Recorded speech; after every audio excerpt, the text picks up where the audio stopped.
आप मेहनत से कमाते हो, मेहनत से जोड़ते हो और चोर आपके माल पर हाथ साफ कर कर आपको तगड़ा घाटा या चूना लगा के चले जाते हैं। आपकी रोज़मर्रा ज़िंदगी में कुछ ना कुछ चोरी होना, कुछ ना कुछ खो जाना आपको परेशानी में डालता है, आपके खर्चे बढ़ाता है। अभी तो ये मोटरसाइकिल ली थी और चोरी हो गई, अभी तो मेरे पास पैसा भी नहीं था और ये चीज़ चोरी होने की वजह से अब मेरे को ये दोबारा खरीदनी पड़ेगी क्योंकि इसके बिना काम नहीं चल रहा था। आपकी फैक्ट्री है, आपका ऑफिस है, आपका घर है, आपका मकान है। आए दिन कुछ ना कुछ छोटी मोटी चोरियों से आपके नुकसान का रास्ता चोर बना के लेकर चले जाते हैं। अब ये जो भी चोरी होती है ये फाइनेंशियल बर्डन तो आपके ऊपर ही आता है क्योंकि वो ज़रूरत की चीज़ थी और चोरी हो गई तो अब दोबारा खरीदनी पड़ेगी। आपकी कोई भी छोटी मोटी चीज़ें या बड़ी चोरियां, छोटी चोरियां या बड़ी चोरियां किसी भी तरह से आपको हमेशा परेशानी में डालती हैं, आपके खर्चे को बढ़ाती हैं। आपकी टेंशन हमेशा इन्हीं बातों को लेकर रहती कि ये चीज़ मेरी चोरी ना हो जाए, पहले चोरी हो चुकी थी अब फिर दोबारा ना ऐसा हो जाए। तो ये चोरियां,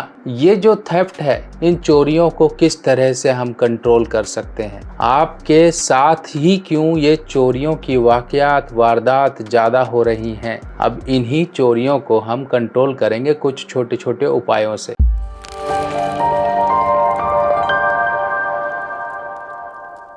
नमस्कार दोस्तों, मैं सुभाष शर्मा चंडीगढ़ से ज्योतिष ज्ञान में आपका स्वागत करता हूं। दोस्तों, हमारे जीवन में अगर सही ढंग से इनपुट यानी कि आता रहे और नुकसान के जो रास्ते हैं अगर हम वो बंद कर लें तभी हम उस गागर को भर पाएंगे जिसमें हम अपनी मेहनत रूपी कुछ ना कुछ इनपुट्स या एफर्ट्स डाल रहे हैं। अगर मान लीजिए उस गागर में पहले से ही छेद हो तो आप जितनी मर्जी मेहनत करो वो जो छेद हैं आपकी मेहनत को निकाल ही देंगे। इसी प्रकार से व्यक्ति वही कामयाब होता है जो कम घाटे या कम नुकसान को झेलता है जीवन में। अगर मान लीजिए आपका एक महीने का एक शेड्यूल है कि हाँ, इस महीने में मुझे ये काम करना है, ये पैसा मैं जोड़ रहा हूँ, मुझे वहाँ पर इन्वेस्ट करना है या फिर वो खरीदना है। ये सब प्लानिंग तभी फलीभूत होती है जब आपका कोई नुकसान ना हो, आपका वो पैसा कहीं और ना जाए, तभी ये काम हो पाते हैं। वरना नुकसान, नफ़ा, चोरी, घाटा, इन्हीं सब में इंसान उलझता रहता है और अपनी ज़रूरतों को, अपनी इच्छाओं को वो पूरा नहीं कर पाता है। आपकी फैक्ट्री है, आपका ऑफिस है,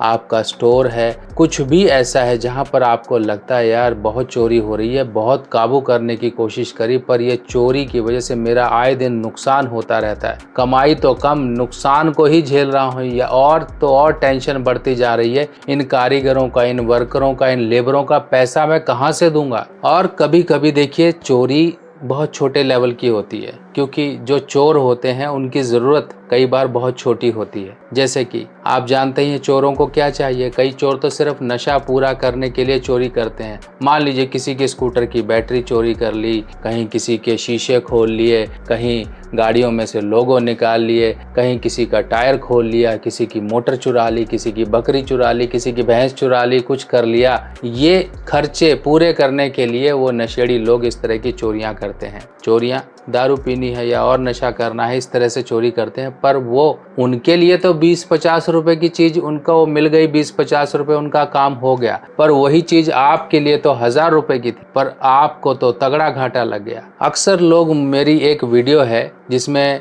चोरी का माल कैसे प्राप्त करें, चोरी हुई वस्तु कैसे प्राप्त करें, उसको लेके अक्सर लोग वहाँ पर मुझे कमेंट्स में पूछते हैं। और अगर आप उस वीडियो के कमेंट्स देखोगे तो ऐसे कई लोग हैं जिनने उन्हें उपाय किया, जिनकी चीज़ मिलने वाली थी उनको प्राप्त हो गई, पर जिनकी चीज़ नहीं मिलने वाली है वो तो फिर गई। आपका किसी न किसी तरीके से कर्म बंधन था जिस वजह से वो नुकसान होना था तो हो गया, पर जिसके एफर्ट्स करने से उसको चीज़ मिल जाती है उसको तो खुशी होती है। कहते हैं ना कि गंगा में बहाई अस्थियां किसे प्राप्त हुई, पर जिसे जो चीज़ चोरी की है मिल जाती है वो बहुत ही भाग्यशाली होता है। अब आप ध्यान करिए किस तरह से ये आपके साथ होता है। जब भी राहु आपका डिस्टर्ब होगा, राहु आपके साथ शरारतें करेगा। शरारतें यानी कि कहते हैं ना शरारत, चलते चलते अड़ंगा डाल दिया, आपकी गाड़ी की हवा निकाल दी, आपके साथ कुछ ना कुछ कर दिया। इसी तरह के राहु आपके साथ शरारतें करता है। शरारतें ऐसी करता है कि आपकी ये शरारत तो राहु की आपके लिए धन का नुकसान ही बनती है। जब भी व्यक्ति का राहु डिस्टर्ब होगा तो कुछ लक्षण उसको दिखाई देंगे, जैसे चोरी अक्सर होगी, दिमाग हमेशा झुंझुलाया रहेगा, किसी की बात सुनेगा नहीं, हमेशा उसके जीवन में परेशानियां या रुकावटें अचानक आएंगी, उसका धन का नुकसान बार बार होगा, चोट लगेगी या एक्सीडेंट बार बार होंगे। इस तरह की समस्याएं व्यक्ति के साथ अक्सर होती हैं। अब ये समस्याएं जब राहु के कारण होती हैं तब हमें राहु को ही यहाँ पर कंट्रोल करना है। राहु को कंट्रोल कैसे किया जाता है? राहु को कंट्रोल करने के लिए पहले तो मैं आपको बता दूं, मान लो आपकी चीज आजकल में चोरी हुई है तो उसके लिए एक छोटा सा उपाय करना है, और चोरी ना हो उसके लिए भी आपको उपाय करना है कि आपकी मान लो ऑफिस है, आपका स्टोर है, आपका घर है, कहीं पर बार बार चोरियां होती तो वहां पर ये उपाय कर लो तो बचाव हो जाता है। पहले तो आपको क्या करना है, एक रुमाल बराबर लाल कपड़ा लेना है, इस तरह से लाल कपड़ा ले लीजिए। जौ लेनी है आपको, जौ जिसे बारले कहा जाता है। थोड़ा सा आपको गौमूत्र लेना है, गौमूत्र की शीशी आपके यहाँ पूजा पाठ की दुकान से मिल जाएगी। अगर मान लीजिए गौमूत्र नहीं मिलता है तब भी आप चिंता मत करें, जल्दबाजी में जैसा होता है वैसा उपाय कर लें। क्या करना है, रुमाल लीजिए, रुमाल में एक मुट्ठी जौ डालिए, इसको बांध लीजिए, पोटली बना लीजिए। आपका ऑफिस है, आपका घर है, जहाँ पर आपको इस तरह की चिंताएं रहती है वहाँ पर कोई ईंट पत्थर लीजिए, कोई भारी ईंटा पत्थर लीजिए और इसके ऊपर आप रख दीजिए दबाकर। अब इसको आप कहीं भी ऐसी जगह रखिए जहाँ अंधेरा रहता हो। अगर मान लो अंधेरा नहीं है, आप घर में कर रहे हो तो आप अपनी रसोई में कर सकते हो और इसको पड़ा रहने दीजिए। कुछ दिन बाद इसमें कीड़े लगेंगे, ये खराब हो जाएगी। आपको कुछ नहीं करना है, उठानी है, बाहर जानी है, किसी पेड़ के नीचे या कहीं जल में इसको डाल दीजिए, खोल के जितनी जौ है डाल दीजिए, कपड़ा झाड़िए, वापस ले आइए, फिर दोबारा जौ भरिए। इसी तरह से गौमूत्र छिड़क सकते हो, अगर है तो, नहीं है तो आप नॉर्मल बांध लीजिए। हल्का सा गौमूत्र छिड़कना है, गीला नहीं करना है, हल्का सा छिड़कना है, बांध के आपको फिर रख देना है। कौन से दिन करोगे? ये उपाय मंगलवार वाले दिन करोगे, पर मंगलवार वाले दिन तभी करोगे जब आपको प्रोटेक्शन चाहिए। अगर आपकी चोरी आज हुई है, मान लीजिए आज शुक्रवार है चोरी हो गई, शनिवार है चोरी हो गई, फिर आपको इंतजार नहीं करना है दिन आने का, आपको उसी दिन कर लेनी है, उसी समय कर लेनी है। एक बार बांध के रख लो। लोगों की मोटरसाइकिलें, मोटर, गाड़ी, पैसा, जेवरात सब मिले हैं, जिनके मिलने वाले होते हैं। कुछ लोग कहते हैं कि मेरे तो 1 महीना पहले चोरी हुआ था, मिल जाएगा,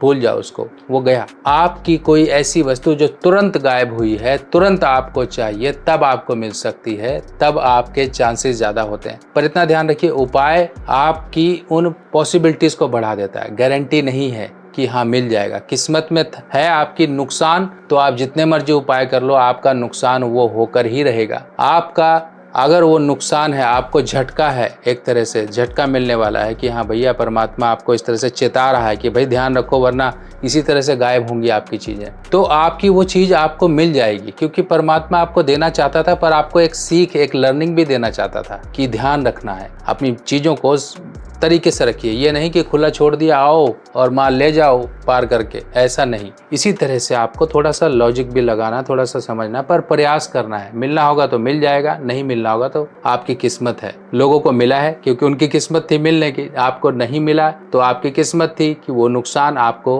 कहीं ना कहीं किसी रूप में झेलना था, तो आपने झेल लिया। हो सकता है ये नुकसान आपका बड़ा भी हो सकता था, कुछ और भी हो सकता था, पैसे की जगह शरीर का कोई नुकसान हो सकता था, बचाव तो हो गया। इसी बात का परमात्मा का धन्यवाद करो, परमात्मा जो हुआ ठीक है, आगे के लिए मुझे थोड़ी हिम्मत दो, थोड़ा सा मेहनत करने वाला, थोड़ा सा पैसा कमाने वाला बनाओ ताकि मैं दोबारा खरीद सकूं वो चीज। प्रार्थना करनी है हमेशा, सिर नहीं पीटते रहना है। चली गई तो चली गई, जाने दो, कोई बात नहीं, पर प्रयास जरूर करो। अब इसके साथ साथ आपको राहु को शुभ रखना है, क्योंकि ये आपके साथ बार बार हो रही है। राहु को शुभ करने के लिए इस तरह से ये मछमणि होती है, मछमणि यानी कि मकर ध्वज मणि। ये मणि मछली के अंदर से प्राप्त होती है और ये मणि राहु को बहुत शुभ करती है। जो लोग राहु पीड़ा से परेशान है, मछमणि धारण करें। आपके साथ हमेशा राहु परेशानियां क्रिएट करता है, राहु के कारण दिमाग टेंशन रहता है, नींद नहीं आती, बेमतलब की डर रहती है, अनायास आपका दिमाग इधर उधर भागता रहता है, तो उसके लिए ये मंगल की थैली होती है। मंगल की थैली का इस्तेमाल जरूर करें। एक थैली अपनी तकिया के नीचे रख के सोया करें रात को, एक थैली अपने साथ अपने बैग में रखा करें। देखें आपके साथ राहु जनित परेशानियों से कितना लाभ मिल जाएगा। बाकी देखिए, ये परेशानी तो आपकी हो गई, इसके साथ साथ अपने घर की सुरक्षा भी करिए। घर की सुरक्षा या ऑफिस की सुरक्षा, आपकी गाड़ियों की सुरक्षा, आप ट्रांसपोर्टर हो या किसी भी तरह का ऐसा काम करते हो, आपको लगता है बहुत नुकसान हो रहा है, कहीं चोट लग रही है, कहीं एक्सीडेंट हो रहा है, कुछ भी हो रहा है, ये लटकन, सुरक्षा लटकन अपनी गाड़ी में, आप अपनी गाड़ियां किराए पे चलवाते हो, कुछ भी है, वहाँ पर आप इसको लटकाइए अपने घर में, अपने ऑफिस में। देखिए आपके घर की और जो चीज़ें हैं, वाहन हैं, ये सब चीज़ों की सुरक्षा होती रहेगी। ये बहुत ही स्पेशल तरीके से तैयार किया जाता है। इसके अंदर कुछ एक ऐसी सामग्रियाँ इस्तेमाल की गई हैं जो कि सिद्ध और अभिमंत्रित हैं। इसको इस्तेमाल करिए, बाकी उपाय जो बताए हैं वो करते रहिए। देखिए कैसे जीवन आगे बढ़ता रहेगा। क्या आपको पता है आपके जन्मदिन पर आपके ग्रह बदल जाते हैं, यानी कि अच्छे ग्रह आपके जीवन में अच्छा फल देने के लिए आते हैं और बुरे ग्रह आपके जीवन में वो वर्ष को खराब करके चले जाते हैं। किसी न किसी प्रकार की परेशानियां, दिक्कतें, दुर्घटना, बीमारी या फिर धन का नुकसान देकर जाते हैं। अगर हमें पहले ही पता लग जाए कि आपके इस वर्ष में आपके कुछ बुरे ग्रह आ रहे हैं,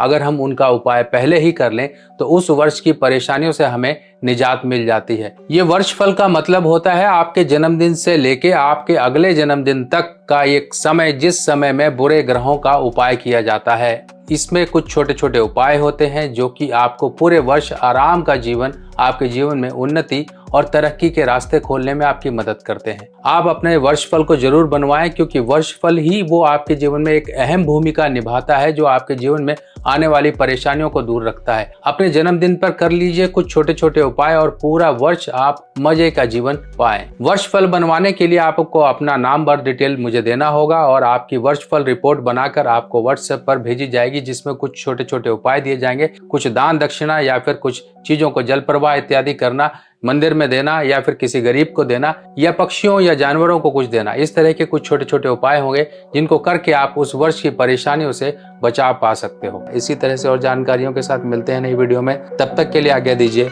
नमस्कार।